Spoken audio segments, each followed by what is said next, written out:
Почитувани, добар ден. Ги следите вестите на Канал 8. Мандатот на дел од претседателите и членовите на советите на местните и урбаните заедници е истечен. Неопходно е да биде извршен избор на нови луѓе, за да можат заедниците нормално да ги извршуваат своите активности. Со оглед што е поминат законскиот рок во кој е неопходно да се изберат нови претседатели на дел од местните и урбаните заедници во општината, досегашните лица не се во можност веќе да ги извршуваат функциите. Изборот требаше да биде направен уште пред неколку месеци, но најверојатно поради постизборните активности околу конституирањето на новата локална власт, целата постапка беше пролонгирана. Со оглед што формално мандатот им е завршен, претседателите на местните и урбаните заедници со кои досега раководеа се ставени во позиција да не можат нормално да работат и да донесуваат валидни одлуки. Вообичаено, мандатот за кој тие се избрани им трае 4 години, што значи дека по овој рок неопходно е да се изврши избор на нови раководни луѓе. Со вакво прашање беше излезено и на последната седница на Советот, на која беше упатен апел изборот на нови претседатели на местните и урбаните заедници да се направи што побрзо. Граѓаните се соочени со претседатели на урбани или местни заедници на кои што им е истечен мандатот или некој има дадено оставки и реално не може да се завршат некои нивни потреби. Па јас би сакал, ние имаме и комисија за локална местна самоуправа, иницијатива, да подхитно се заседава, да се најде начин да се види на кои претседатели е истечен мандатот, на кои има дадено оставки за одредени граѓани. За одредени банални работи не можат да добијат ни подпис, ни печат, а сепак страда. Станува збор за луѓе кои што си во странство, имат реално потреба од местните урбаните заедници и предлагам да тоа се заврши. Од локалната самоуправа потврдија оти мандатот на некои од претседателите на урбаните и местните заедници им е истечен, но оти е започната иницијатива за избор на нови лица. Веќе постапката за избор на претседатели на местни заедници, урбани заедници е во тек.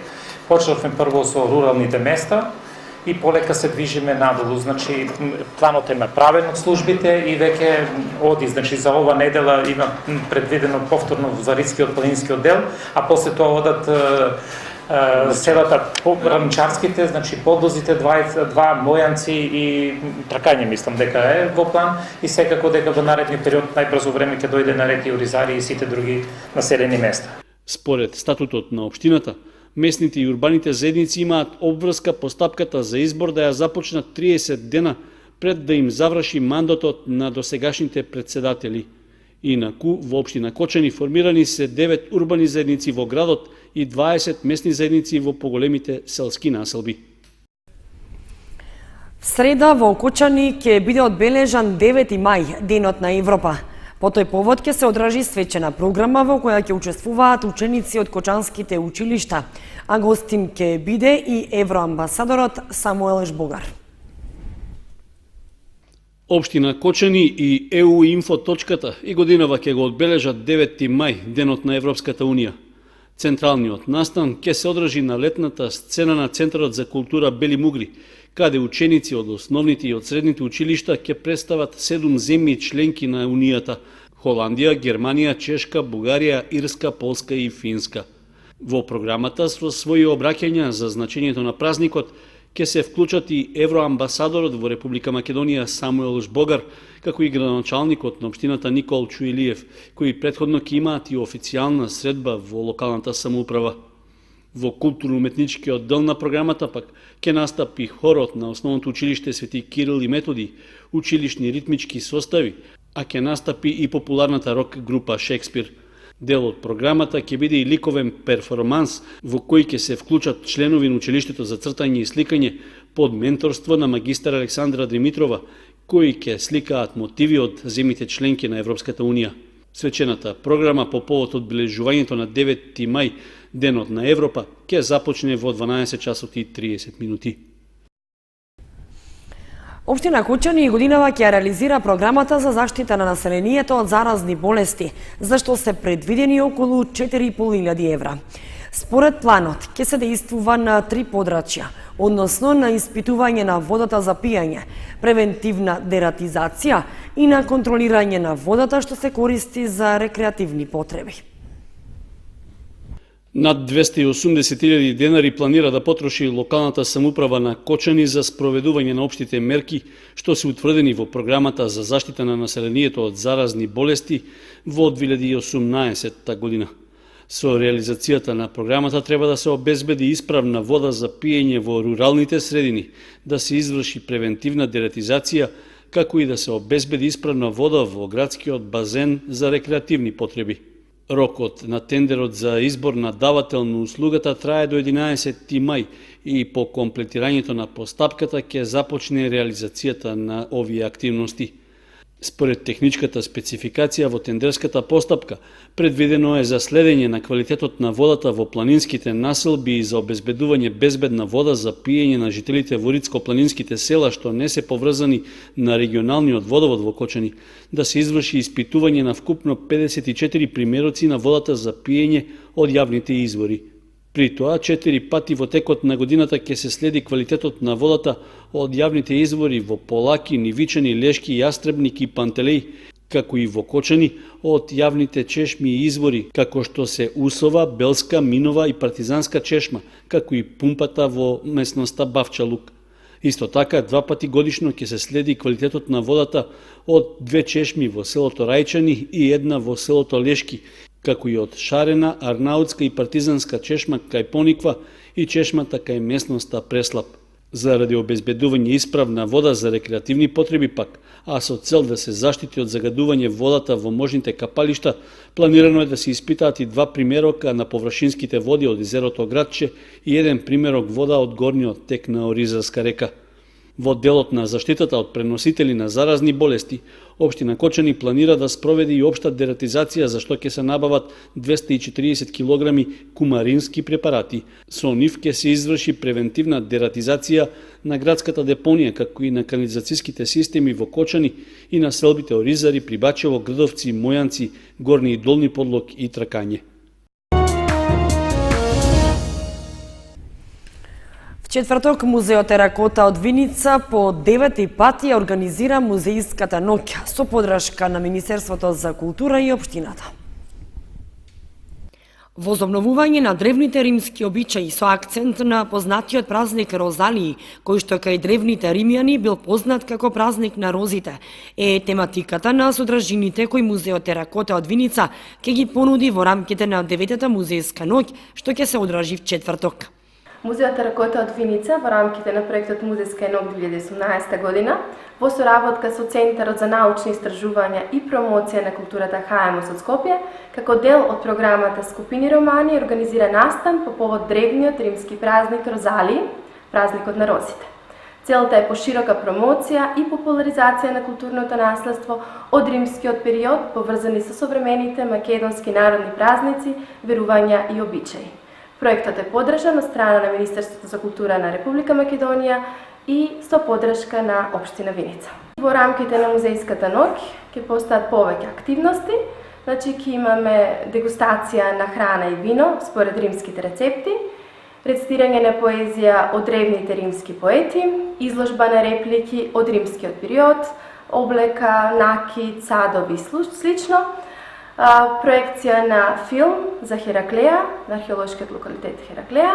Празникот Розалија има долга традиција во римската култура, а кај нас најраните записи за прославите датираат од времето на владењето на Домицијан, под чие владење се формирала Цолонија Флавија, денес познат како локалитет Скупи. Овој проект музеот го организира во соработка со Центарот за научни истражувања и промоција на културата ХМУС од Скопје, а е под покровителство на Министерството за култура и Општина Виница.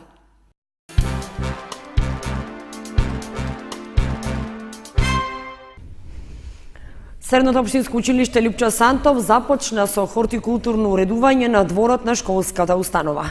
Проектот е подржан од Општина Кочани и комуналното претпријатие Водовод. Дворот на гимназијата Лјупчо Сантов ќе добие нов лик. Во тек се активностите за негово хортикултурно уредување. Косење на травата, средување на крошните на бујната пролетна вегетација на дрвата, како и рехабилитација на кантите за отпадоци и клупите за седење. ова ние немаше да можеме да го постигнеме без безрезервна поддршка на општина Кочани, особено на комуналното јавно предпријатие Водовод Кочани, каде што со нивни човечки ресурси и механизација ни помогна да го завршиме овој проект. Христов додаде дека во ово училиште покрај ваквите ситни проекти, најголем приоритет е реконструкцијата на санитарните јазли, проект на кој што се работи долги години и за кој конечно треба да се изнајде решение и средства за негова реализација.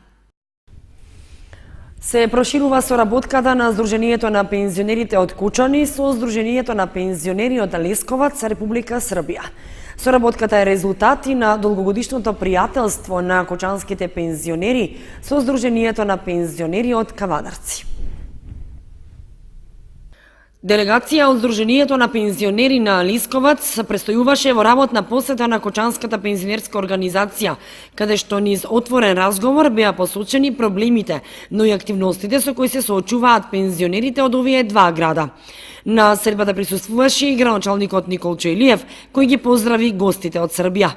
Од моето преземање на функцијата градоначалник, јас повеќе пати сум гостин на пензионерското друштво Сдружение од Кочани и имав прилика покрај со пензионерите од Кочани да се сретнам и со пензионерите од Кавадарци, Прилеп и од разни други градови, а еве денеска имав прилика да присуствувам и на ова повеќе речено меѓународна средба во која учествуваат Сдруженијата на пензионерите од Кавадарци, Кочани и од Лесковац. Ова беше една убава прилика да се слушне желбата за соработка и можности за соработка, секако дека ние како локална самоуправа тоа што ни стои на располагање ги поддржуваме, ќе продолжиме да ги поддржуваме, а посебно ваквите средби што се на меѓународно ниво се убава прилика за размена на искуства, на разни начини на дружење и едноставно да животот на луѓето во третото доба стане што е можно поинтересно преку вакви дружења и вакви забави. За Братислав Здравковиќ, претседател на Сдруженијето на пензионери Лесковац, соработката е повеќе од потребна, бидејќи по успешната соработка со кавадаречките пензионери, полето на соработка го прошируваат и со кочанските. Сдруженијето на пензионери Кочани покрај успешната соработка со неколку здруженија во државата за прв пат остварува и меѓународна соработка.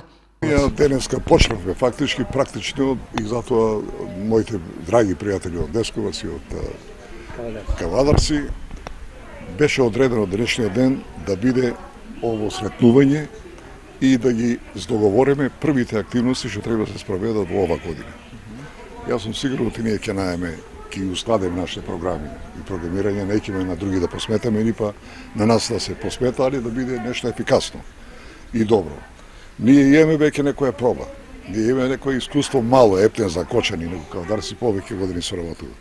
Ние лани благодарение на нињата соработка, нињата средба на почетокот на Гроздоберот, кога се правеше концертот во Кавадарци, беме повикани со задоволство и на Лесковац и на домаќино Кавадарци и ние да се приклучиме со нашиот ансамбл. Соработката со пензионерите од Лесковац се остварува преку долгогодишното пријателство со кавадаречките пензионери. Се знае соработката меѓу Сдруженијата на пензионери, еве да кажам за искуството со Кочани што го имаме и овие 2 години со Лесковац, тоа се на културен план, културно-забавен план, а натаму продолжуваат и другите. Размена на искуство на начин на функционирање на Сдруженијата на пензионери во Македонија и во Србија. Дружењето покрај дружбите, пријателства, фолклори, музички секции, спортски надпревари и така натаму, тоа е основното нашето дружење. Ние нашиот работен век, што кажа мојот побратим Бато, го минавме работниот век. Сега она што ќе останува да го поминеме, овој остаток од животот, да ни биде релаксиран. Првата средба меѓу пензионерите од Кучани, Кавадарци и Лесковац се очекува да биде во месец јуни на меѓународниот фолклорен фестивал, што ќе се одржи во Лесковац, Република Србија.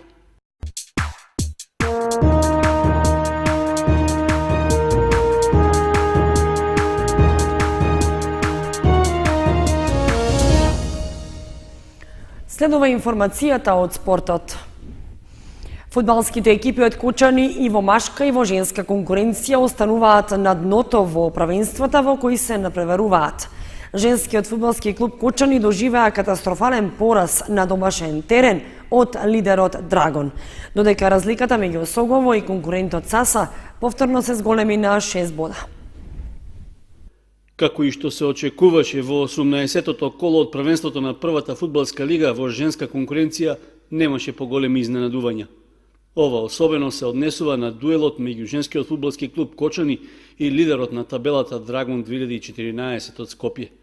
Нашите девојчиња кои играа на домашен терен беа немоќни да му се спротивстават на далеку посилниот и подобар тим, па на крајот мораа со наведнати глави да го напуштат теренот на Никола Мантов, откако примија 10, а не постигнаа ниту еден гол. Некогашните надпревари меѓу двете екипи се сметаа за дерби со одличен фудбал и многу голови на двете страни, но овој пат мрежата се тресеше само на страната на домашните фудбалерки. Гостинките од Скопје катастрофата ја најавија уште во првото полувреме во кое поведува со 3:0, а до крајот на средбата тоа водство го зголемија двојно. 5 голови за Драгон постигна Салихи, 3 Андреевска, а по 1 Петровска и Хусеин. Со освоени 18 бода досега, нашите девојчиња остануваат на 9-та позиција на табелата. Во следното 19-то коло ќе гостуваат во Тетово против истоимената екипа. Состојбата со пласменот на табелата не е ништо подобра ниту за фудбалерите на Осогово. Разликата со директниот конкурент за опстанок во втората лига, Саса од Македонска Каменица, повторно се зголеми на 6 бода. Рударите на домашен терен играа со Тиквеш од Кавадарци и победија со минимален резултат од 1:0, што сепак беше доволно да дојдат до 3 бода и да се оддалечат од кочанскиот второлигаш. Во следното коло, жолтосините ќе гостуваат токму во Кавадарци и ќе им треба многу спортска среќа, а уште повеќе напори и залагање за да постигнат поволен резултат. Шанса за тоа имаат, но потребен е и сериозен пристап и максимална внимателност доколку сакаат да се вратат во игра за опстанок во лигата. Саса пак ќе гостува во Гевгелија против Кожув, екипа која е во горниот дел на табелата и најверојатно нема да дозволи никакви изненадувања. Голем број кучанци учествуваа на овогодишниот 14-ти поред Скопски маратон што викендов се одржа во Скопје. Меѓу нив беше и 18-годишниот Симеон Симеонов од Кочани, кој што учествуваше на полумаратонот и стигна до целта. 21 километар истрча за 1 час и 54 минути. 18-годишниот Симеон Симеонов од Кочани втора година поред го истрчува полумаратонот на 21 километар. Оваа година се надминал и себе си, бидејќи го истрчал за 1 час и 54 минути, што е за 4 минути побрзо од минатата година, која го поминал за 1 час и 58 минути. Вели дека за да се постигне целта, било да е на полу или цел маратон, потребни се долги подготовки, но и истрајност, упорност и самодоверба. Скопскиот маратон е голем настан во кој учествуваат голем број на луѓе. На мене ми беше предизвик втор пат да го истрчам полумаратонот. Трчањето е добро за здравјето и за одржување на телото, а секој што сака да го истрча полумаратонот кој е 21 км му се потребни припреми. Почни да може да го истрча полумаратон му се потребно од 8 до 12 месеци подготовки во зависност на неговата издржливост и упорност. Јас трчам околу 3 години, но сепак имам подготовки кои траја 4 месеци. Имаше голема конкуренција, но сепак ја успеав да истрчам 21 км да стигнам до целта. Симеонов е ученик во 4-та година во Средното општинско училиште Гошо Викентиев на смерот за компјутерска техника и автоматика.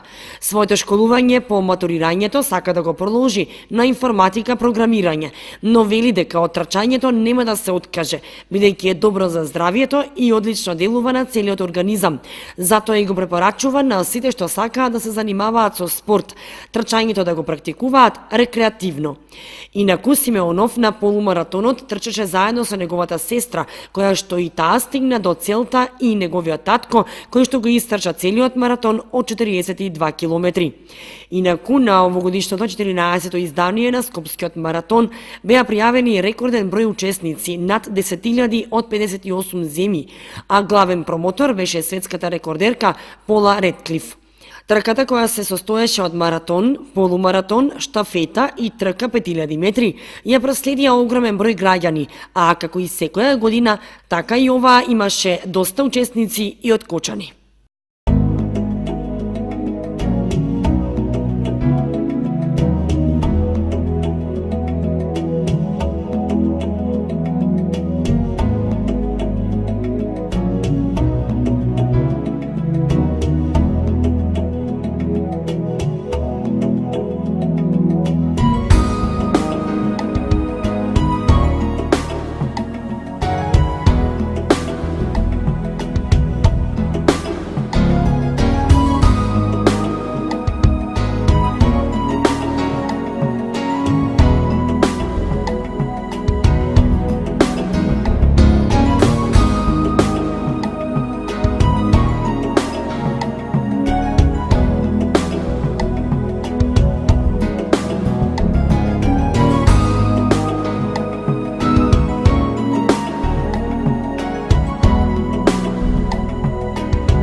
Почнувани, тоа беше се што ви подготвивме за ова издание на вестите на Канал 8. Информациите ги имате и на нашата веб страница kanal8.mk. Довидување.